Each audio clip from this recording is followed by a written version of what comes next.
Today marks the start of a new season when I'm going to look at all the Scottish Premiership clubs' transfer windows in January, how I think it's went. I'm going to look at the date of some of the signings, give some analysis based on what I've seen and whether I think they'll be able to fit into the Scottish game or not and contribute to the clubs.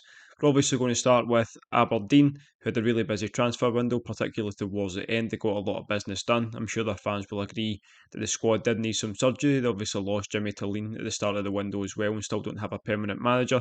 But they were very busy, like I said, particularly towards the end of the window, and they did get a lot done. So let's start with looking at Afiza Emu, 26-year-old Nigerian defensive midfielder who comes from Kaiserslautern in the Bundesliga 2. Hadn't played a lot this season, but does have a decent amount of experience. You can look at the data there and see where he ranks well in terms of the long ball accuracy, key passes, successful defensive actions, interceptions, and the successful dribble percentage as well. All show up really well. Aggressive midfielder, decent on the ball. Again, like I say, he's got really good experience coming into the league. I think he's going to settle in well in Scotland. He's not afraid of a tackle. He'll get stuck in and he has quality bringing the ball forward. So I do think this is a decent signing for Aberdeen. They signed a few midfielders this window and also sold a couple, so they did need to reinforce in that area, and I think he was a really good start. Dennis Geiger, 27-year-old from Hoffenheim, came in on a loan with an option to buy. I think this could be a brilliant signing. He's not played a lot in the last couple of years. He has had injury issues.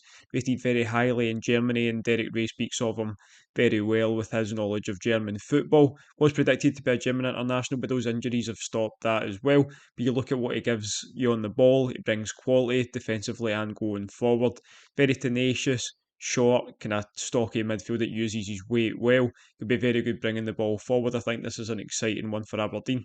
A player with a lot of experience in the Bundesliga and some in the Bundesliga too as well. Like I say, he was touted to go higher than that. He was touted to be an international when he was younger. If they can get him fit and get him to that level of form that people thought he would get to, then I think this could be an excellent signing and another due to tenacity. I think it's going to settle very well in Scotland. Then another midfielder, looking at Lyle Cameron. Looking at the data here, it's his data from Dundee because he's really not played much for Rangers this season due to injury. And then obviously Danny Rule didn't fancy him, which is why he's been loaned out. But for Dundee, he offered goals, creativity, a good set piece threat. He's hard working, really good on the ball, good at seeing a pass and also good at executing it as well. This is another I think could be a really good signing for Aberdeen. I think all three midfielders we've looked at so far could settle in really well. Obviously Cameron started a few games for them already, got an assist and looks dangerous from set pieces. So I do think he'll settle in well. I think he'll perform well for Aberdeen. There was obviously a bit of controversy around this one, given that he's coming from Rangers and it's just a loan deal with no option. But I think he'll contribute towards getting Aberdeen up the table. For the next couple of signings, we're going to look at two centre halves. Liam Morrison joined on loan from QPR. Obviously, Alfred Orrington went back to Spurs, shortening his loan spell. But Morrison, I think, again, could be a terrific signing. Last season, it was great towards the end for QPR. There was shouts of him from the Scotland squad. He obviously came through at Celtic and then had a spell at Bayern as well, so has really good pedigree. And he did impress for QPR before getting injured and kind of falling out of favour. So I do think this is a smart signing from Aberdeen. He's good on the ball. Not the tallest, but he is powerful, good in the air, good in the tackle, uses the game very well. And I think his ability on the ball coming forward could be something that's really crucial for them.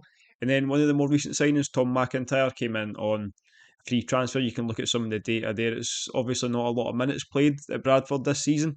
You look at some of the data for the long ball accuracy, successful defensive actions, the adjusted interceptions, shots blocked. He ranks really well, kind of on all the defensive aspects that you'd hope for. Aerial duels per 90 as well. There's a lot there. I do think McIntyre adds a lot of experience to the Aberdeen defence. Again, another that I think could be a good signing, especially with the injury of Matt Canister, who could be out for a prolonged period of time. So I do think McIntyre seems like a really smart signing. Then a goalkeeper as well, Per Christian Brathwaite was at Stromgodset before this season, and then he's joined Aberdeen on a free transfer. The numbers are very good there, looking at the Norwegian top flight.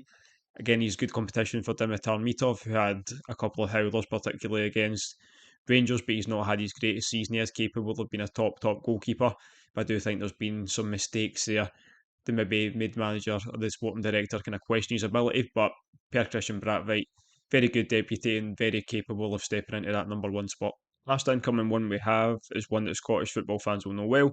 Teosio Olasanya, obviously previously of St Mirren, caused a lot of defences, a lot of problems with how aggressive he is. He's quick, powerful, presses really well, but since he's left St Mirren, he's not really done much. Went to Houston, struggled in the MLS, had a loan spell at Crewe the first half of the season, and again barely kicked the ball. Progressive runs there, this thing he ranks really well in. offensive duels won as well, which you wouldn't be surprised about having seen him previously at St Mirren. He's going to cause defences problems. He's going to get chances. I do think he will get goals for Aberdeen. I do think he can be a good signing. Not the most prolific, but he will score goals in this league, and he has done it before. So I think this is a smart signing, especially as a rotation option.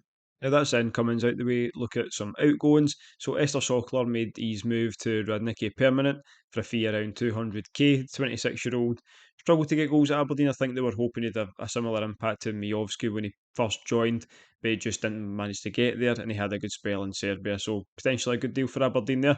Dante Polvara, one I'm surprised about, joined St Louis City again somewhere around the 200k mark.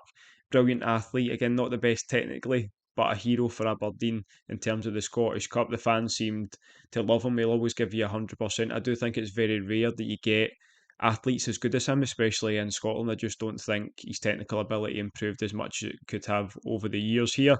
Clayton Clarkson, one that's probably surprised most of Scottish football. I don't know how much it surprised Aberdeen fans, but always rated Clarkson really highly. Technically, very gifted. Came from Liverpool, great at set pieces, brilliant passing range, can spot a pass, brilliant vision. So this one is surprising. I mean, they did buy a few central midfielders in the window, so they maybe felt like they just didn't fit. And then they ended up joining Blackpool, what was an undisclosed fee. And then some loan transfers out. Yengi going to Japan, Ambrose going to Hungary, Bessegen going to Holland, and then the loans of Jesper Karlsson, Ushish, and Alfie Dorrington were cut short. Karlsson's was cut short to send him to Utrecht, and then Ushish sent to the Bundesliga as well. So, Aberdeen fans, do you think you've come out this window stronger? You're obviously still looking for a manager. It'll be really interesting to see who comes in and what he's going to make of this squad. Do you feel like with the incomings and outgoings that you've left this window stronger than you entered it? If you do enjoy the content, please don't forget to like and subscribe. I'm going to cover every single Scottish Premiership team, so please, if you subscribe, you won't miss any of those videos. Have a good day.